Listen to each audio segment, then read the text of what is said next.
Así que adelante, Paco, bienvenido otra vez más. Te doy la palabra. Muchas gracias, Paula. Buenas tardes, bienvenidos a todos y todas. Bueno, cuando nos pusimos a preparar o a pensar qué charla podíamos hacer, rápidamente una que surgió es esta, la de nuestro cuerpo cambia con la edad, cómo van cambiando determinadas funciones conforme vamos envejeciendo. Lo que creo que deseamos todos y todas es un envejecimiento lo más saludable posible. Para ello necesitamos que nuestro cuerpo no tenga carencias, sobre todo algunas carencias que son fundamentales, que son importantísimas a la hora de realizar la mayoría de funciones corporales nuestras, ¿no? Como os decía, pues resultaba bastante interesante así a priori plantear este tema, pero es que además no ha sido nada complicado llevarlo a cabo, porque enlazarlo con los productos del ER ha sido, como os digo, una cuestión bastante sencilla. Realmente yo he encontrado en cada una de las carencias que iba explorando, que me iba encontrando que son evidentes en las personas mayores, pues iba encontrando productos que nos las iban paliando, nos ayudaban a gestionarlas. O sea que realmente ha sido un tema muy agradable de preparar, eh, sencillo, en ese sentido ha sido fácil enlazar los productos con la temática que queríamos explicar hoy, y además es un tema que a nosotros, a mí personalmente me seduce especialmente porque realmente es una maravilla. O sea,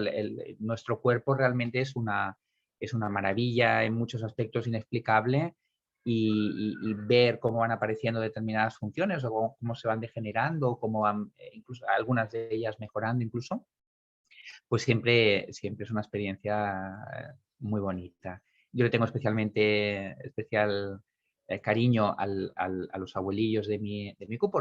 Son gente que en las consultas de atención primaria son especialmente agradecidos. Yo creo que han conocido un sistema sanitario pues de otra manera, con muchas más restricciones, y la verdad es que son muy agradecidos y yo disfruto mucho con ellos. Por tanto, bueno, para contextualizar un poquito el tema, deciros que ha sido un placer realmente preparar este tema. Voy a intentar simplificarlo al máximo posible, de manera que queden claras 3 o 4 ideas. Hay un par, os las iré indicando conforme vayan apareciendo, un par de ideas que es importante que sí que toméis nota o que os quedéis con ellas, porque son argumentos muy sólidos a la hora de hablar de convencer a alguien para realizar determinados cambios en su nutrición o en sus hábitos, sus estilos de vida saludable. Como os digo, os iré indicando cuáles son estos conceptos.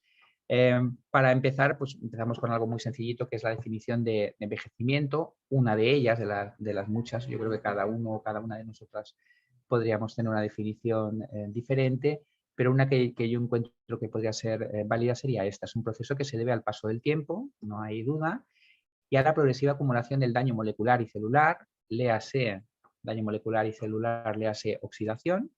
Por lo tanto, aquí tendremos cabida una parte de los productos que pretendemos explicar hoy, que comporta un descenso gradual de las capacidades físicas y mentales. Yo creo que encaja perfectamente con lo que entendemos todos y todas por envejecimiento.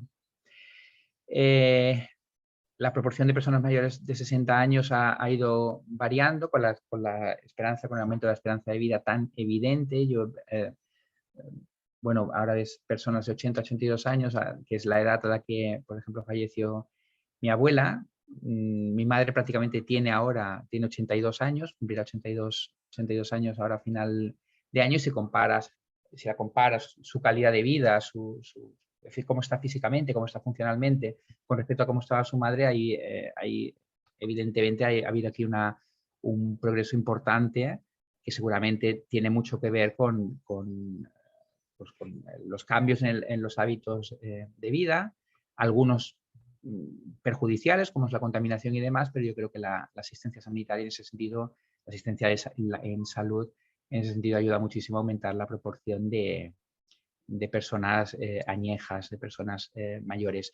En 1950 la población mayor de 60 años representaba un 8% y en 2050, esperemos vernos la mayoría, si fuera posible, será hasta un 30%, quiere decir, prácticamente 1 de cada 3 personas será mayor de 60 años. Eso tiene muchísimo que ver con la baja tasa de natalidad que ha habido en determinados momentos de estos años, de estas últimas décadas, asociado sin duda al aumento de esperanza de vida y además con, perdón, ha habido un petardo aquí afuera, de esperanza de vida saludable con calidad de vida que ha habido en los últimos años.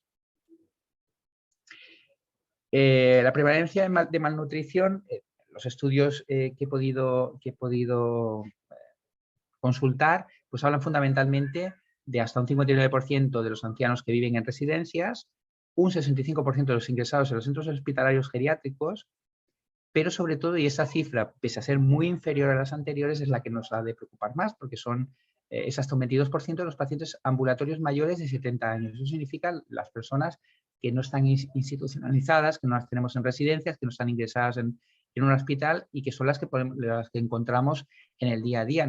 Nuestra madre, nuestro padre, nuestra abuela, nuestro abuelo, pues algo más de 1 de cada 5 de estas personas padecen de malnutrición por alguna carencia vitamínica o alguna carencia en alguno de los oligoelementos, por ejemplo, y las causas de esta malnutrición suele estar asociada a alguno de los cambios fisiológicos o alguno de los cambios de los órganos de los sentidos que padecen estas personas.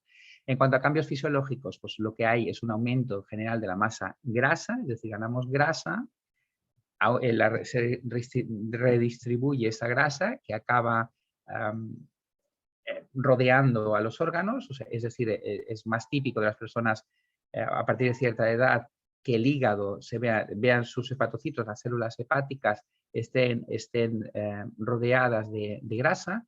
También hay grasa alrededor de los riñones, grasa alrededor de cualquiera de los órganos vitales. Recordad que esta grasa alrededor de los órganos comporta un aumento del riesgo cardiovascular, es decir, no nos interesa tener esta grasa alrededor de los órganos. Pero la edad va hacia esta situación, hacia un aumento de la grasa a nivel alrededor de los órganos. Y disminuye la grasa subcutánea, o sea, la grasa que realmente, donde necesitamos que esté esa grasa, que es justo por debajo de la piel, disminuye, la piel se vuelve mucho más estrechita, menos gruesa, con lo que la persona gestiona peor la pérdida de calor o la ganancia de calor o el mantenimiento de calor y tiene más tendencia a la hipotermia, a la bajada de temperatura corporal. Disminuye la masa magra, es decir, disminuye el músculo, fundamentalmente disminuye el músculo, hacemos menos ejercicio físico, por lo tanto, disminuye la cantidad de músculo y además, a igualdad de ejercicio físico, también disminuye porque ya el cuerpo perdemos algo de altura, perdemos algo de contundencia, a lo mejor ganamos más obesidad, pero perdemos lo que es el esqueleto y toda la musculatura que hay alrededor pierde consistencia. Hay una disminución de la masa ósea, pensad que, y esto lo veremos en el caso en el próximo webinar, que hablaremos de osteoporosis, de masa ósea, de cantidad de masa ósea, de densitometrías y demás. Disminuye la masa ósea fundamentalmente debido a que disminuimos la actividad física. La actividad física es uno de los estimulantes principales que hace, o sea, el peso que soporta un hueso es uno de los estimulantes, quizás el más importante, que hace que aumente la densidad de masa ósea. Es decir, bueno, sabéis, no por experiencia, pero evidentemente ninguno de nosotros, que yo sepa, hemos estado orbitando alrededor de la Tierra, pero sabéis que los astronautas, cuando están un tiempo que no pisan y que no están sometidos a la grasa corporal, una de las carencias que aparece es la densidad una disminución de la densidad de masa ósea por esa razón, porque la presión sobre el hueso es la que hace que se reestructure correctamente, que el calcio vaya donde tiene que ir y que aumente la densidad de masa ósea. y disminuye la cantidad de agua disponible en el organismo, pasando de un 70% que tenemos habitualmente a un 60%.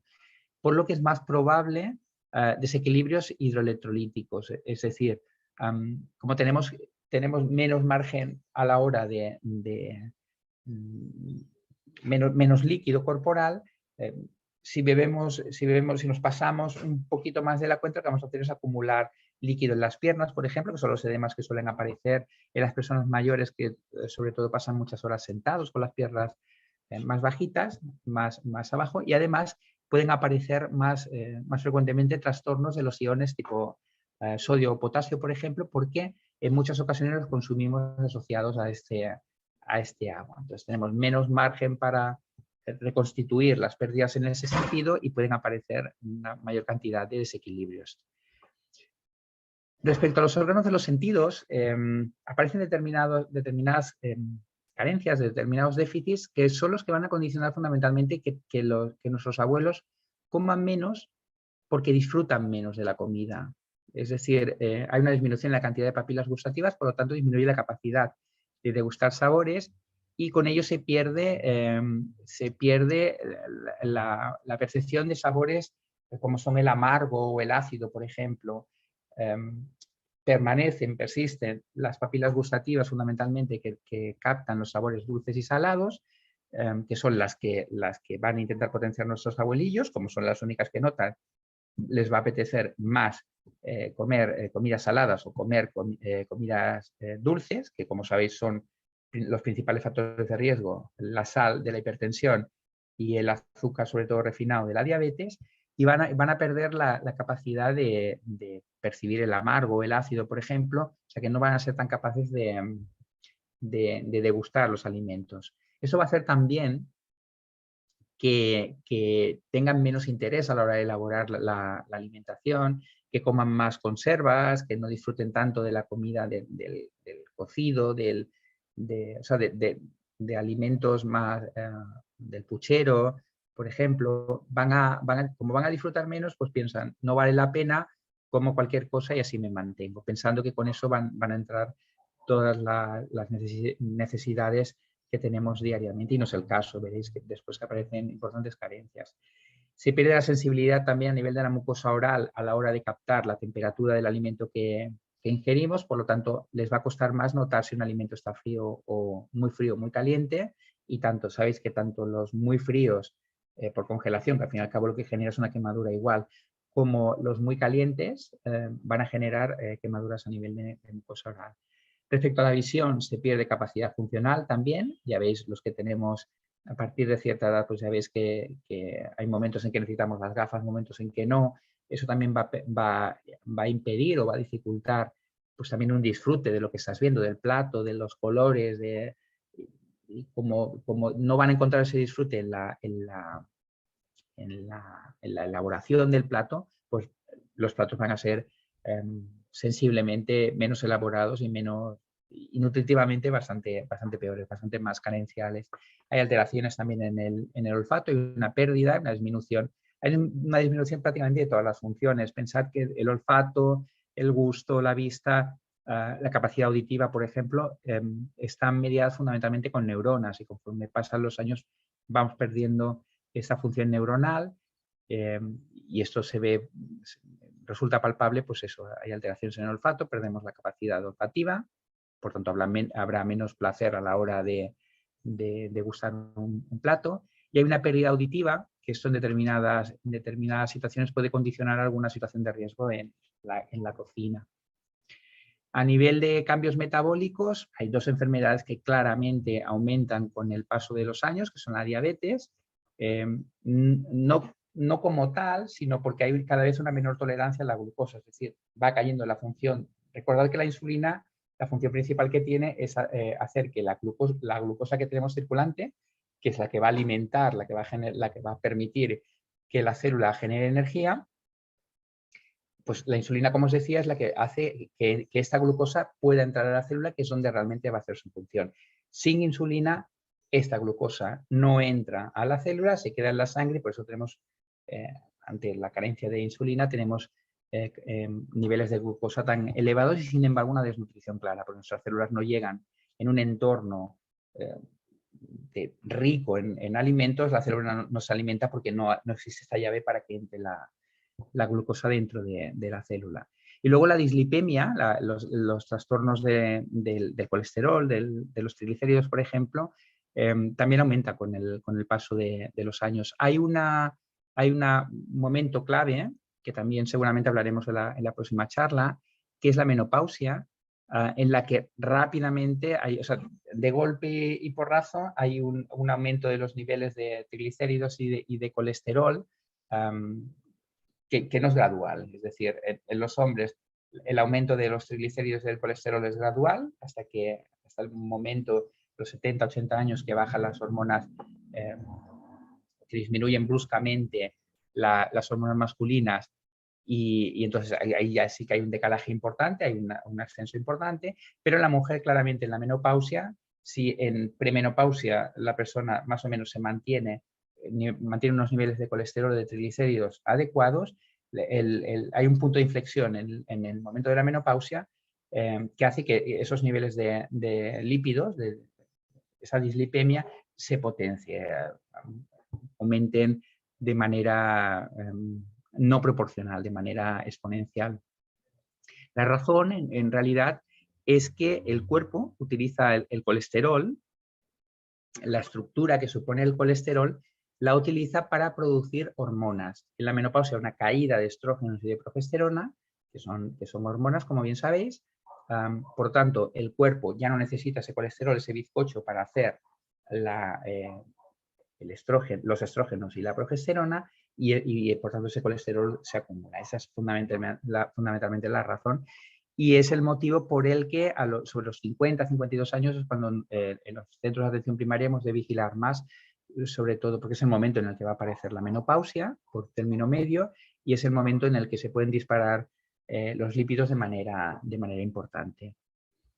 Y respecto a los cambios psicosociales, pues hay cambios más, más a nivel de relacional de las personas mayores con respecto al entorno. Aparece la soledad, en muchos casos soledad no deseada por fallecimiento del cónyuge, el aislamiento, los hijos y las hijas marchan de las casas para hacer su vida, y en algunas ocasiones el trabajo impide pues, frecuentar a nuestros padres, y entonces aparece más la sensación de soledad.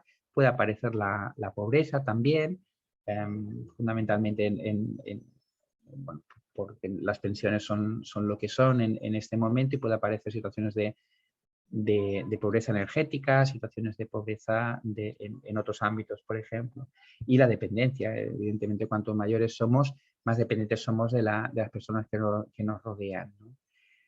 Perdemos hay un momento en el que perdemos al cónyuge, los amigos se distancian, es más difícil reunirnos con ellos. Todo esto comporta, lo veremos en la charla que haremos, la próxima no, la siguiente hablaremos de todo esto, de los trastornos del ánimo que supone pues, la pérdida de nuestras relaciones sociales y demás, y a los familiares de su misma edad. Por lo tanto, es un entorno, bueno, así, si uno lo resume de alguna manera, pues es un entorno que puede generar cierta tristeza, cierta sensación de dependencia, y que deberíamos prevenir de alguna forma. Por órganos y sistemas, y resumiendo mucho, a nivel digestivo lo que hay es un enlentecimiento de todas las funciones. Por lo tanto, si todo está enlentecido, lo que va a aparecer es el estreñimiento, disminuyen las secreciones digestivas, vamos a estar satisfechos con el alimento, aun comiendo menos alimento, vamos a estar satisfechos o saciados durante más tiempo. Nuestro cuerpo va a notar, o sea, el principal condicionante a la hora de comer o no es que nuestro estómago esté lleno, y la cantidad de grasas que han llegado y de otros elementos que han llegado a nuestro estómago.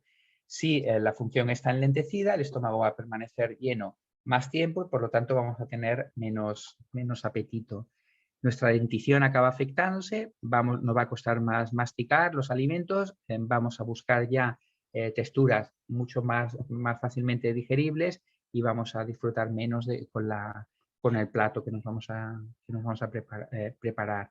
También la boca, que se lubrica a partir de las glándulas salivares, va a haber un deterioro de estas glándulas salivares, por lo que va a haber sequedad, nos va a costar más hidratar el alimento a la hora de tragarlo y nos va a costar más tragarlo como tal, que sería el concepto de disfagia que veis aquí abajo. Fundamentalmente por eso, por una falta de hidratación del bolo. A nivel cardiovascular, los cambios fundamentalmente son lógicos, el corazón decae en su función motora y las arterias cada vez son más rígidas. Es decir, si volvemos al ejemplo que hemos utilizado en alguna otra charla, si entendemos que el corazón es el motor que mueve la sangre por unas tuberías que son las arterias, si el corazón funciona peor y las arterias son más rígidas y se adaptan menos a la cantidad de sangre que pueden aparecer, primero aparecerá un aumento de la tensión arterial, porque las arterias están más rígidas, no se pueden distender, por tanto la presión que va a haber dentro de la cañería, del conducto, de las arterias en este caso, va a ser mayor. Pero además lo que va a haber es una desnutrición relativa de los tejidos, porque el corazón va a poder hacer llegar con menor intensidad, va a tener menor capacidad para hacer llegar los alimentos digeridos, es decir, la glucosa, los principios elementales, la glucosa, los azúcares, los lípidos y las proteínas, y las vitaminas y los minerales, a los tejidos que lo necesitan. Y comentábamos antes que había un aumento del colesterol LDL y de los triglicéridos, fundamentalmente en el caso de las mujeres después de la menopausia y en el caso de los hombres de manera más progresiva. Todo esto, como veis, va a aumentar el riesgo cardiovascular. Por lo tanto, el riesgo de padecer un ictus o un infarto, por ejemplo, van a ir aumentando conforme pasan los años de manera importante. A nivel del sistema nervioso, hemos visto que había un deterioro de la función neurológica de las neuronas, por lo tanto va a aparecer cierto deterioro cognitivo, independientemente de que haya detrás o no una demencia, es decir, no tenemos la misma capacidad de asimilar nuevos conocimientos con 70 años que con 20, eso es una evidencia, pero fundamentalmente esta es la razón. Si hay una demencia, entendemos por demencia cuando hay un deterioro de la función neuronal más acelerado de lo que debiera, bien causado por una causa conocida, atribuir a una enfermedad como puede ser el Parkinson o el Alzheimer, por ejemplo, o simplemente por el deterioro cognitivo debido al envejecimiento de nuestros tejidos. Y aumenta la frecuencia de las enfermedades neurodegenerativas. Eso está relacionado con el siguiente punto, porque hay cambios en la inmunidad. La función inmunológica disminuye, no es tan eficaz a la hora de gestionar infecciones, por lo tanto las infecciones, caso de entrar una bacteria dentro de la sangre, va a hacer muchísimo más daño que una persona más joven. De ahí seguramente la principal explicación que justifica que en la primera ola del COVID, del coronavirus, la mayor parte de las personas que fallecieron eran personas mayores o con algún tipo de carencia, con alguna enfermedad, con alguna condición que hiciese que su sistema inmunológico fuese menos eficaz. Pero además hay dos aspectos que también se ven afectados por el cambio por los cambios en la inmunidad, por la inmunosenescencia que se llama, que es el deterioro de la inmunidad debido a la edad. Primero, las células, o sea, nuestra inmunidad va a ser menos capaz de detectar células cancerosas y eliminarlas. Es decir, el proceso por el que se inicia un cáncer es un proceso que va ocurriendo prácticamente diariamente. O sea, hay células que mutan y que podrían llegar a condicionar un tumor, pero afortunadamente nuestra inmunidad detecta que esa célula está alterada y la elimina, desarrolla mecanismos para eliminarla. Se desarrolla un tumor cuando esa capacidad, esa célula deteriorada se salta la inmunidad por alguna razón, o hay algo que condiciona que se salte esa inmunidad, o la degeneración de las células en cuestión es mucho mayor a nuestra capacidad inmunológica para eliminarlas. Es cuando se desarrolla un tumor. Pero pensad que la posibilidad de desarrollar un tumor está en el día a día. Quiero decir, cualquier proceso oxidativo puede generar células, hacerlas mutar y ser la base de un eventual tumor. Afortunadamente, nuestra inmunidad nos salva en la inmensa mayoría de los casos. Y luego, como os comentaba también, debido a la inmunidad, a la capacidad de regeneración de las células deterioradas, existen determinadas determinadas funciones, sobre todo las funciones neuronales, que son las que tienen menos capacidad regenerativa, que si no hay un mecanismo de limpieza, por así decir, que sería el sistema inmunológico, degeneran y pueden llegar a generar enfermedades, pueden dar origen, acabar dando origen a enfermedades neurodegenerativas del sistema nervioso. Entre las enfermedades neurodegenerativas, evidentemente, entendemos el Alzheimer, el Parkinson, pero también la esclerosis múltiple, la ELA, la lateral amiotrófica, que esa también es de una edad un poquito anterior. Normalmente los pacientes que vemos con ELA están entre los 50 y 70 años, por ejemplo, pero puede tener relación con esta pérdida en la capacidad la capacidad inmunitaria. Y son muchos los estudios que insisten en que mantener correctos niveles de vitaminas del grupo B, sobre todo la B6, y antioxidantes como la A, la C y la E, así como de determinados oligoelementos como el zinc y el hierro, sobre todo el zinc, que es el que claramente de los dos el que está más implicado en la capacidad inmunológica y antioxidante, mantener, como os decía, correctos niveles de estas vitaminas, de estos minerales, podría prevenir, en cierta manera, un deterioro inmunitario y todas estas consecuencias más precoz de lo que podría suceder si no tuviésemos estas carencias. Vamos allá. Vale, existe, este es un concepto que sí que es importante. Ese es un concepto que sí que os recomiendo que lo utilicéis. Además, a la hora de seducir a algún paciente, algún cliente, a la hora de intentar inculcarle algún cambio en sus hábitos, el concepto de calorías vacías es un concepto muy, muy potente. Veréis en qué consiste. Conforme envejecemos o conforme vamos ganando años, hemos comentado antes que bajábamos la cantidad, la masa magra, es decir, la proteína, el sostén de nuestro cuerpo, ¿no?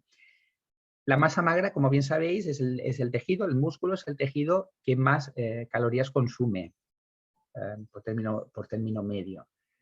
Bueno, el cerebro consume probablemente bastantes más, pero el músculo en determinados momentos es el que puede consumir más calorías. En cualquier caso, una disminución de la proteína, o sea, una disminución del músculo, de la proteína y por tanto del músculo también, lo que hace es que basalmente, sin hacer absolutamente nada, nuestra necesidad de calorías, de ingerir calorías en el día a día, baje hasta 300 kilocalorías al día en mujeres y hasta 600 kilocalorías al día en hombres. Y sin embargo, o sea, necesitamos menos calorías, pero sin embargo, las vitaminas que necesitamos y los minerales que necesitamos son exactamente los mismos. Por lo tanto, vamos a tener menos oportunidades, es decir, vamos a necesitar comer menos. Por lo tanto, vamos a tener menos alimentos, menos oportunidades, entre comillas, para introducir esas mismas vitaminas y minerales. Es decir, si yo necesito, yo creo que queda claro, pero vaya, simplificando mucho, si yo en el día a día necesito, a mis 50 años necesito 2.000 calorías, por ejemplo, voy a tener 2.000 calorías, puedo consumir alimentos que comporten 2.000 calorías y dentro de ellos introducir las vitaminas y los minerales que necesitamos. Vale, pues cuando tenga 70, 80 años, ya voy a necesitar en lugar de 2.000, 1.400. Perdón. Por tanto, vamos a tener menor necesidad de alimentos, pero voy a tener que introducir las mismas vitaminas y minerales.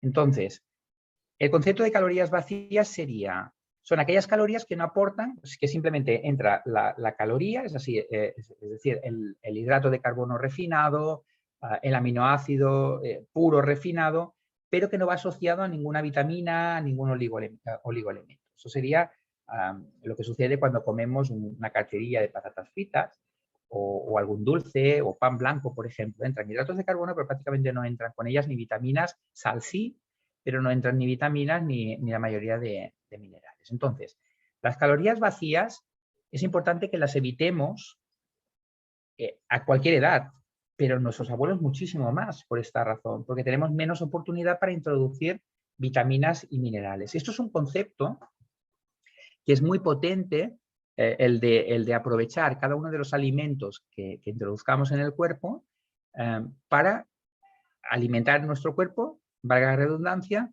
en forma de vitaminas y minerales que realmente precisa.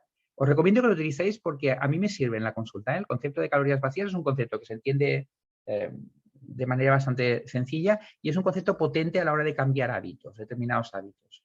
Hay hábitos que no nos vamos a cambiar ni con esto ni con nada, pero aquella persona que ya está en fase contemplativa que decimos nosotros, es decir, bueno, me iría bien un cambio determinado, un cambio concreto en mi vida para tener más salud, en esos casos el concepto de calorías vacías es súper potente. Os recomiendo que lo utilicéis. Y también vamos a necesitar mayor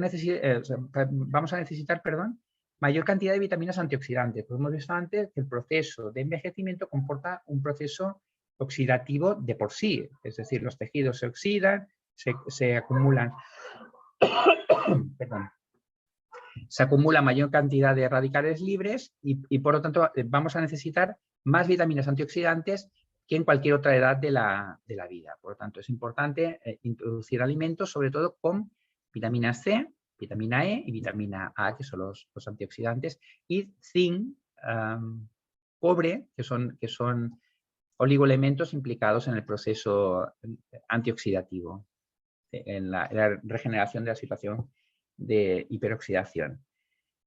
Y aquí es donde yo veo que le podemos dar una oportunidad a determinados complementos alimenticios a base de vitaminas y minerales. Por esa razón, porque puede resultar muy complicado ingerir la cantidad, por ejemplo, de cobre o de zinc necesaria diariamente a base de alimentación. Puede resultar complicado habiendo como hay una restricción calórica tan importante como la conveniente en este caso, ¿no? Que hemos visto que eran 300 kilocalorías en las mujeres y 600 kilocalorías en los hombres. A partir de aquí podéis introducir el concepto de la conveniencia de alimentos, de complementos alimenticios a base de vitaminas y minerales.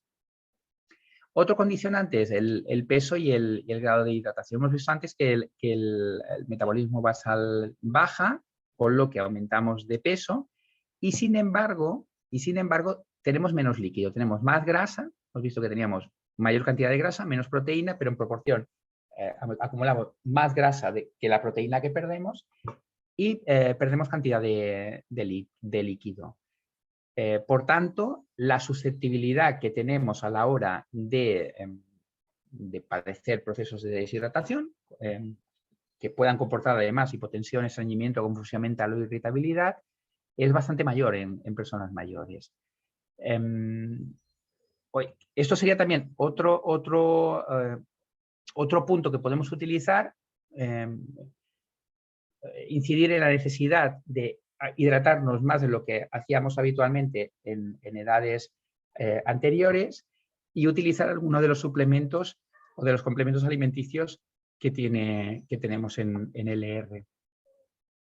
Son puntos, nichos terapéuticos que decimos nosotros, son oportunidades que te generan, o sea, son necesidades que tiene la persona mayor y que a nosotros nos generan una oportunidad de ofrecerle algún producto que le pueda ayudar en ese sentido. ¿Cuánta agua deberíamos beber al día? Los autores normalmente recomiendan esta cantidad del orden de 30 mililitros por kilo y día, con un mínimo de ingesta de 1,5 litros a 2 litros al día, es decir, al menos 8 vasos de agua al día. Aquí tenéis, recordad el concepto de calorías vacías, no sería aplicable 100% en este caso porque el agua, como sabéis, no aporta calorías, ¿no? Pero hemos de entender esta hidratación como una oportunidad de introducir aquellos oligoelementos, aquellos minerales que no introduzcamos con la alimentación. ¿Cómo están los niveles de vitamina en nuestras personas mayores, en nuestros ancianos? Según el estudio Seneca de déficit de vitaminas en personas mayores, hay un déficit de vitamina B6 hasta en un 70% de nuestros abuelillos. De vitamina A, antioxidante, hasta en un 73%.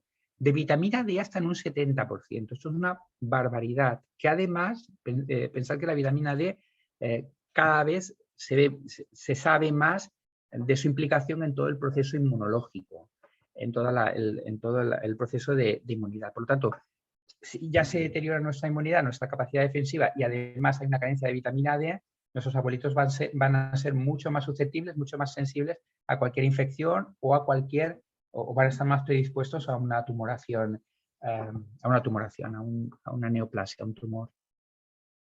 De ácido fólico hay carencias en un 40% de nuestros abuelillos, y de vitamina B12 hasta un 18%. Pensar que el ácido fólico y la vitamina B12 están fuertemente implicados en la regeneración celular, en la hiperregeneración celular. Por lo tanto, el ácido fólico y la vitamina B12 van a estar muy implicados cuando hay un proceso de anemia, que nuestros abuelillos tienen cierta tendencia a la anemia, pues cuando hay un proceso para regenerar esa anemia, para compensarla, un proceso de producción de glóbulos rojos, el ácido fólico y la vitamina B12 están muy implicadas en ese proceso de maduración del ADN y, por tanto, de producción de glóbulos rojos. Una carencia los va a hacer especialmente, los va a hacer más susceptibles a procesos de anemia, por ejemplo, que pueden agravar su situación de debilidad, cansancio y demás. Y el ácido fólico y la vitamina B12, como bien sabéis, también están muy implicadas en la función neurológica, la vitamina B6 también. En la función de transmisión neurológica, la regeneración de las células nerviosas.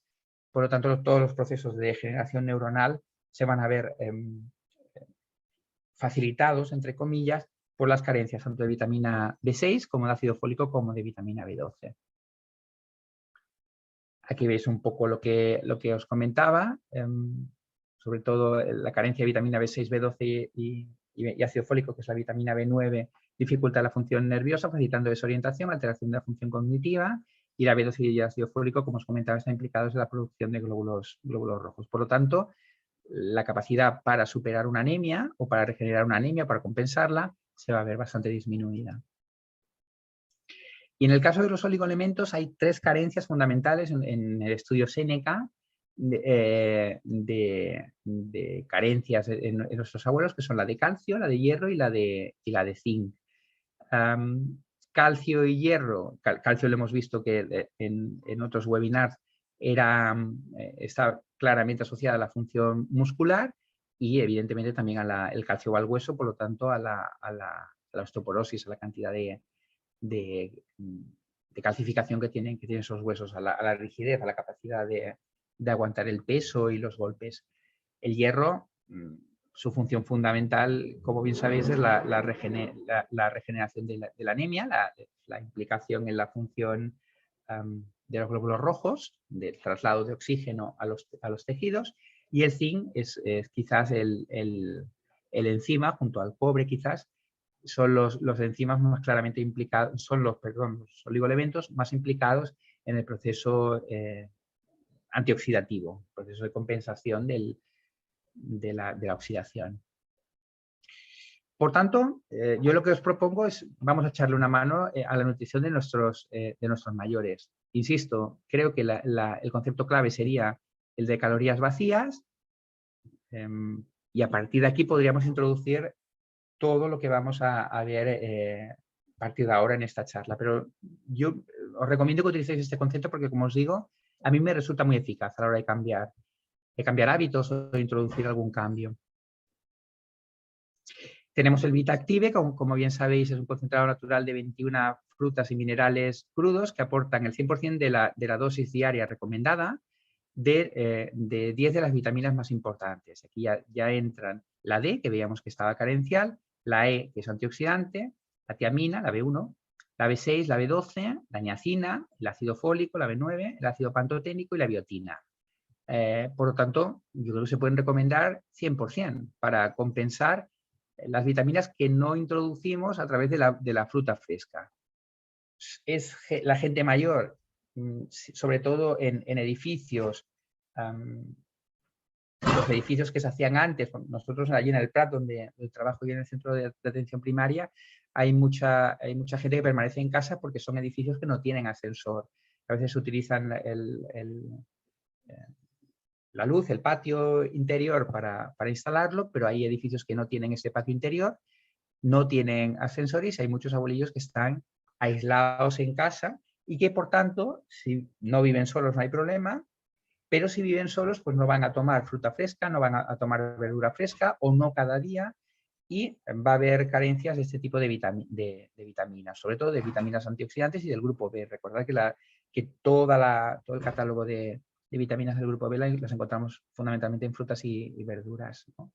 Salvo la B12. Recordad que la B12 hay que suplementarla en veganos, ¿eh? Pero como os decía, ahí hay una oportunidad a la hora de introducir un producto como el VitaActive, pues eso, en la falta de introducción o de alimentación a base de fruta y verdura fresca. El ProBalance. El ProBalance, en la hidratación, en el aumento de hidratación que consideramos conveniente en las personas ancianas, pues podemos introducir el concepto de oligoelemento, de minerales, toda la carencia de minerales que hemos visto antes, sobre todo calcio, hierro y zinc. Estudio Seneca, recordar calcio, hierro y zinc fundamentalmente. Lo podemos compensar mediante el ProBalance. Y aquí también yo creo que aquí funciona claramente el concepto de calorías vacías, nos puede ir muy bien en ese sentido. El Super Omega tendría aquí fundamentalmente dos funciones en la persona mayor. Hay la función cardiovascular, que no es desdeñable ni muchísimo menos. Pensar que con la edad aumenta el riesgo cardiovascular, pero fundamentalmente la EPA, el eicosapentanoico, el ácido eicosapentanoico y la DHA, el docosahexanoico, cada vez se han visto más asociados a un enlentecimiento del deterioro cognitivo, de la función neuronal, por tanto. Yo creo que el super omega, si se lo pueden permitir, el super omega. A ver, la otra alternativa es comer pescado de manera constante, que también los puede llegar a aburrir. Y si tenemos el condicionante aquel de que apenas salen del domicilio, ir a comprar pescado fresco les resulta complicado. O sea que aquí tenéis también un nicho bastante interesante. El Pro12, bueno, el Pro12, insisto una vez más, yo estoy enamorado de los probióticos en general. Nos puede ayudar fundamentalmente el probiótico como tal, porque la microbiota cada vez más se está asociando a un posible enlentecimiento del deterioro cognitivo y de determinadas funciones neuronales. Parece que podrían tener, de aquí a unos años probablemente veremos más resultados en ese sentido, parece que podrían tener especial utilidad en Alzheimer, en Parkinson, y en determinadas funciones, deterioro de las funciones neurológicas. Y luego una microbiota adecuada normalmente va asociada a una vida intestinal regular, de manera que el estreñimiento, que es uno de los signos típicos de las personas mayores, lo compensamos con el Pro12. Con el Pro12 y luego veremos también la fibra, que también nos puede ayudar.